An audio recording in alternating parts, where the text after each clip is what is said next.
স্থায়িত্বের কারণেই মূলত ব্যাপকভাবে এ অঞ্চলে তখন শুরু হয় কালাই রুটির প্রচলন। তবে এখন সেই চিত্র একেবারে বদলে গেছে। রাজশাহী এবং চাঁপাইনবাবগঞ্জ কালের পরিক্রমায় হয়ে গেছে পৃথিবীর অন্যতম আম উৎপাদনকারী অঞ্চল। বর্তমানে এ জেলার যেদিকে তাকাবেন সেদিকেই দেখতে পাবেন শুধুই আমবাগান আর আমবাগান। ব্যাপকভাবে আবাদ হয় বোরো ধানেরও, ফলে মাসকালাইয়ের উৎপাদন আগের মতো ব্যাপক হারে আর হয় না। যে কারণে একসময় প্রতিটি বাড়িতেই যেখানে কালাই রুটি দিয়ে সকালের নাস্তা সারা হতো, সেসব বাড়িতে এখন কালে ভদ্রে দেখা মেলে এ রুটির। এখন আর কেউই জীবনের প্রয়োজনে কালাই রুটি খায় না, খায় শখের বশে। তাই এখন গৃহস্থ বাড়ির এই রুটির স্থান হয়েছে বিভিন্ন বাজারঘাটের দোকান কিংবা শহরের রেস্টুরেন্টে। তবে আগামী প্রজন্মের কাছে নিজেদের শেকড় জানান দিতে আজও প্রতি বছর এই সরকার বাড়িতে বছরে অন্তত একটা দিন সবাই মিলে একসাথে মুখরোচক এই খাবারটি খাওয়া হয়। আমার পেছনে সাইডে সব জায়গায় খাওয়া চলছে, নিশ্চয়ই দেখতে পাচ্ছেন। 3 প্রজন্মের মানুষই আসলে এখানে কালাই রুটি খাচ্ছে।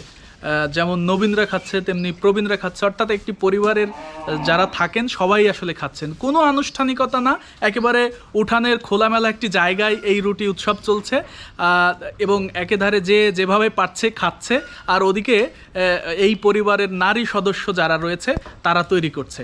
মানে বিষয়টা এরকম যে নারীরা তৈরি করছেন এবং পুরুষ সদস্য যারা কাজে বের হয়ে যাবেন তারা অলরেডি খাওয়া শুরু করেছেন, নারীরা পরে খাবে।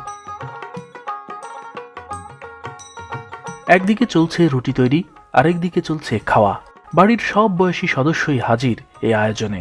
আগে কলাই আমাদের চাষ হতো, জমিতে হতো, আমরা সেই নিয়মিতভাবে কলাই রুটি সকালবেলা আমাদের নিয়মিত খাবার ছিল, আমরা উপাদেয় ছিল। তাছাড়াও মুখরোচকের জন্য আমরা ছোটোবেলা থেকেই এই কালাই রুটি খাওয়ার অভ্যস্ত।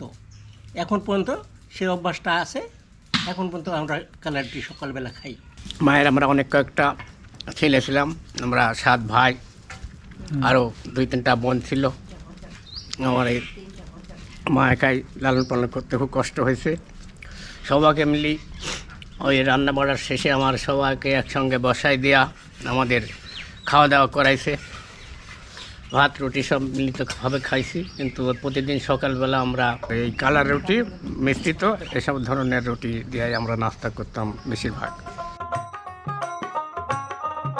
শীতের সকালে মিষ্টি রোদে বসে একটি কালাই রুটি, সঙ্গে খানিকটা মরিচ বাটা, আহ আর কি চাই। এত টেস্টি, এত টেস্টি, মানে কিভাবে বুঝাই। আমরা ঢাকাতে খাই, কিন্তু বিশ্বাস করেন ঢাকার রুটি আর এই রুটি আকাশ আর পাতাল।